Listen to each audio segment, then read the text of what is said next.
Bradford City continue their 2025-26 League One campaign with an away clash against Michael Duff's Wycombe Wanderers, and in today's video you're going to find out how both teams have got on so far this season and what my starting 11 would be for this game if I was Graham Alexander. If you do go on to enjoy, then make sure to like, comment and subscribe. But my team Bradford City, we currently sit 4th in the League One table. After 40 matches we've got 20 wins, 8 draws and 12 defeats, where we've scored 50 goals and also conceded 44. That leaves us on a positive 6 goal difference and at 68 points. We do have the worst goal difference in the entire top 6 at this moment in time, but our last 5 matches then have been a win, a loss, a draw, a loss and a win. In terms of those last couple of matches then, on Friday we had a 1-0 win at home to Northampton Town. The 3 points is always the most important thing, and Stephen Humphrys scoring on his first start since January with a very well taken goal, but I guess a little bit disappointing not to have boosted our goal difference by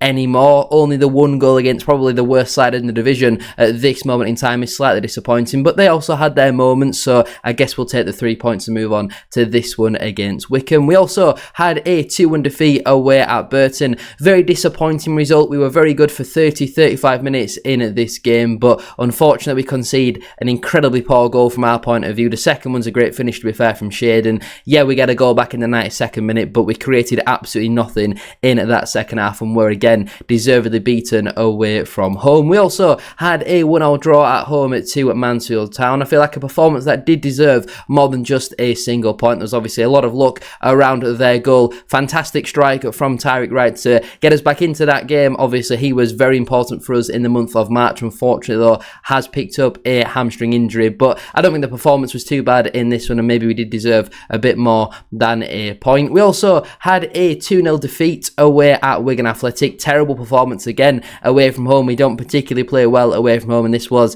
a very bad one. Deservedly beaten again. Created absolutely nothing in this game, especially in the second half. Didn't even have a single shot on target, and Wigan defended incredibly well on what was probably the worst pitch we will play on all season. And prior to that one then, we had a 2-0 win away at Port Vale. Fantastic, absolutely brilliant, and hopefully we can put on a similar performance in this game like what we did away at Port Vale. Poynton and Wright finding themselves on the score sheet in this game. Only our second away win of 2026. We beat Port Vale and Blackpool, 2 of the bottom 5, bottom 6 at this moment in time, but total domination. Should have won the game by about 10-0. We were brilliant in that one, and like I say, hopefully we can carry this game into the one against Wycombe. Compared though to the Chairboys, they currently sit 8th in the League One table. After 41 matches, they've got 16 wins, 11 draws and 14 defeats, where they've scored 59 goals and also conceded 46. That leaves them on a positive 13 goal difference and 59 points. Their last couple of matches then have been a loss, a win, a loss, a win and a loss, so very inconsistent for them at this moment in time. With the way things are going, you would probably expect them to win their next match, and again with Bradford City playing away from home, I do think Wycombe will probably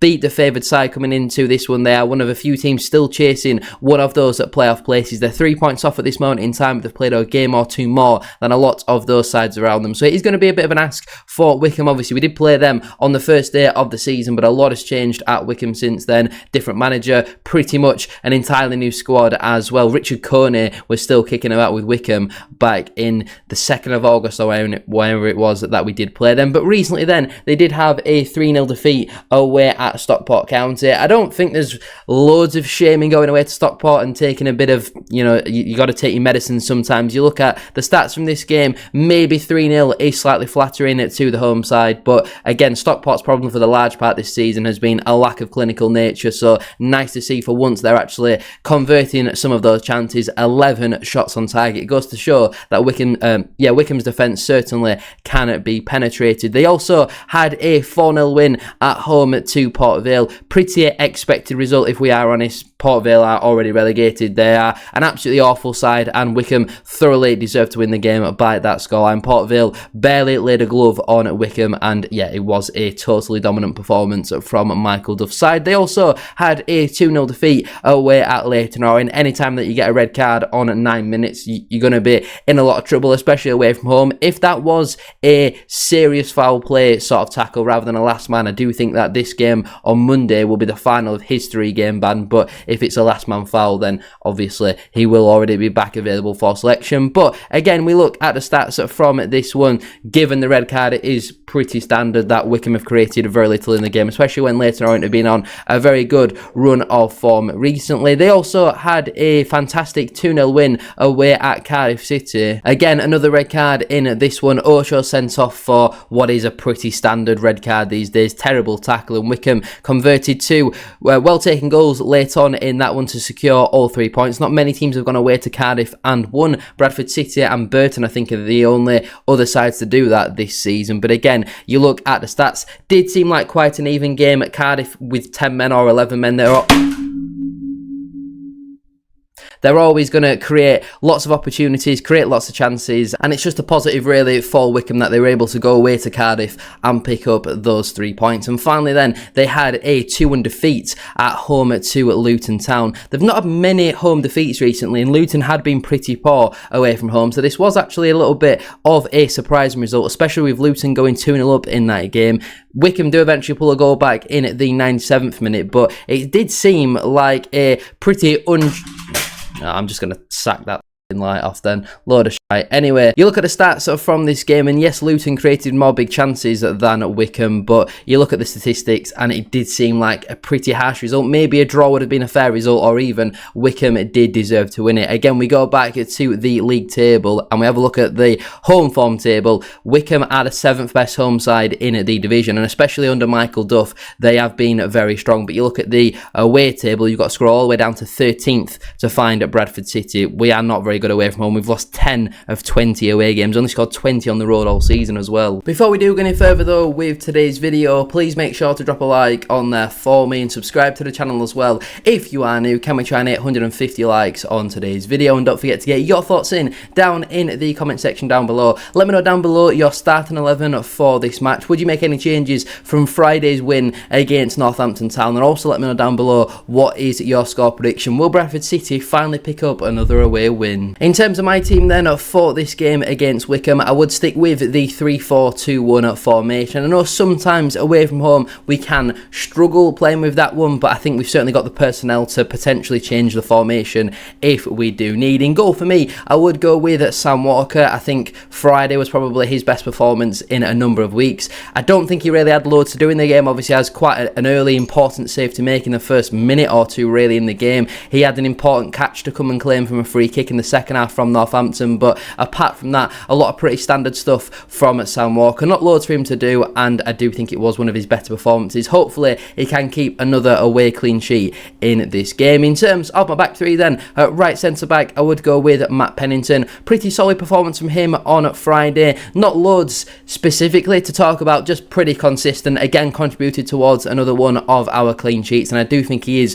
very underrated, Matt Pennington. I think he's so solid, so consistent, and we certainly missed him for that 2-month period or so when he did pick up that hamstring injury. In the middle of my back three, I would go with Aidan Baldwin. I think first half there was a couple of diagonal passes that he was trying that was slightly overhit and maybe a little bit unlike Aidan Baldwin, but I think on the whole he had another really good performance. There was two very important blocks or tackles that he put in the second half, in particular when Ethan Wheatley was on the pitch and he lost the ball pretty cheaply. Ball was played over the top and Baldwin recovered very well. Thankfully it was Tom Eaves who was running down on goal, because if it was somebody maybe a bit quicker than that lamppost, then it could have caused us a couple more problems. But I do think on the whole Baldwin did have another solid game. And completing my back three then, at left centre back I would go with Curtis Till. Again, similar to Matt Pennington, not loads specifically to say about Till, but I just think he had another solid consistent game. He's just good at what he does, and I do think he is our best option in that position. In terms of my midfield four then, at right wing back I would stick with Josh Nerfil. I thought I had a pretty good game on Friday. He was terrorising that Northampton defence. Wasn't loads of end product there, but I do think it is sometimes that there's no one really in the box, especially when you play with Stephen Humphries as the striker. You do find that there's obviously less bodies inside the penalty area, and we'll come on to Stephen Humphries in a moment, but I do think Josh Nerfil again had a pretty good game, and obviously obviously in the reverse fixture he was absolutely outstanding. In terms of my two central midfielders, firstly I would go with the captain Max Power. I thought I had one of his best games in a number of months, to be honest with you. I thought he was really good on Friday, winning the ball back, distribution was good, and his shooting had massively improved on Friday. I don't know if he changed his technique or something, but he was actually getting a bit of power behind his shots, which is something that he's just not had this season at all. But he had two really dangerous strikes, one in the first half and one in the second half, and hopefully Power can continue that and get his first goal before the end of the season. And partnering him, I would make a change here and I would bring in Lee Evans. As you all know, I'm a massive fan of Jensen Metcalf, but I think it's fair to say that he's not quite been his usual self over the last couple of games. I think again on Friday against Northampton there's a few sloppy touches or maybe sloppy passes, and I think maybe a game out of the side, maybe it's a bit of a gamble doing it on a decent side against Wycombe Wanderers, but I think Lee Evans is more than adequate replacement to come in. I think he's proven in the minutes that he's had. He does look like a pretty solid player on the whole. Got a couple of assists. The assist for Tyreek Wright's goal against Burton Albion was very good.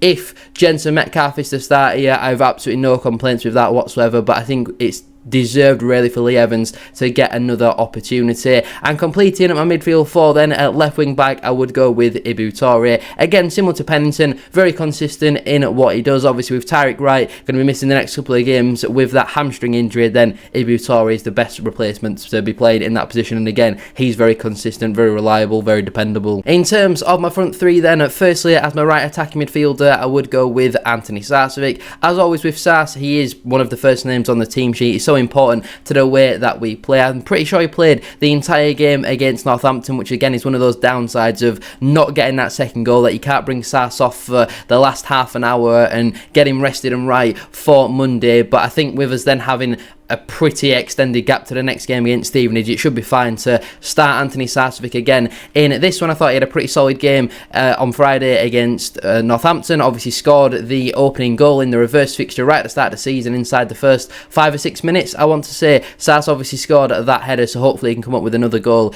in this one. As my left attacking midfielder I would go with Bobby Poynton. I thought he actually had a really good game on Friday. I didn't really see too many people talking about Poynton, but I thought he was outstanding. Obviously contributes massively to our goal. Brilliant cross, and he showed great pace to actually keep that ball in play. And I think defensively he works so hard, he's reliable, you can trust him going forward, he's creating chances, getting shots off, and I think he's a really good player. He's pointing, had a really good performance on Friday, and I didn't really see too many people talking about that. But again, he obviously scored in the reverse fixture as well. Brilliant strike from outside the penalty area, so hopefully again he can get another one in this one. And as my striker then, again I would make a change here and I would bring in Will Swan. I think Stephen Humphreys had a really good game against Northampton on Friday, and I think he's massively won me over, where we were a couple of months ago where I wasn't a big fan of Humphreys at all. In fact, you look back to January, I was saying we should start Poynton up front over Humphreys, but I think recently he really has turned that around, and if Humphreys is to start this game I don't really have any problems with that. But I think in this type of fixture Will Swan is the best option for that Wycombe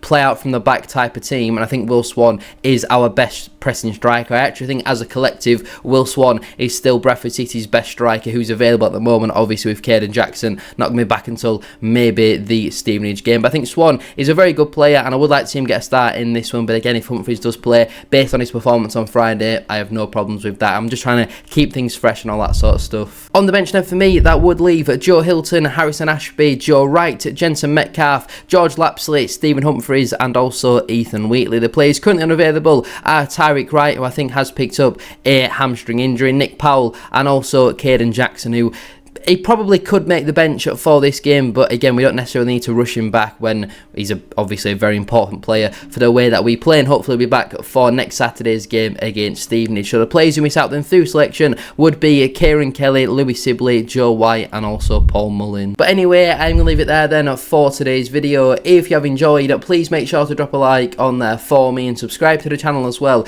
If you are new, can we try and 850 likes as I said at the start of today's video, and don't forget to get your thoughts in down in the comment section down below. Let me know down below your starting 11 for this game. Would you make any changes from Friday's win against Northampton Town? And also let me know down below your score prediction for this match. Given how strong Wycombe are at home under Michael Duff and how poor we have been away from home for the large part this season, I'm not expecting us to go there and get anything. If we do, I think that is definitely playoff secured, and then you can maybe think, well, Max Power's on 13 yellow cards, so we don't necessarily need to play him over the next couple of games, or he doesn't have to be as destroying in that midfield and constantly taking a lot of yellow cards, because the last thing we need is Power picking up a 3-game ban. But thank you all for watching, have a great rest of your day, and I'll see you very soon for another one.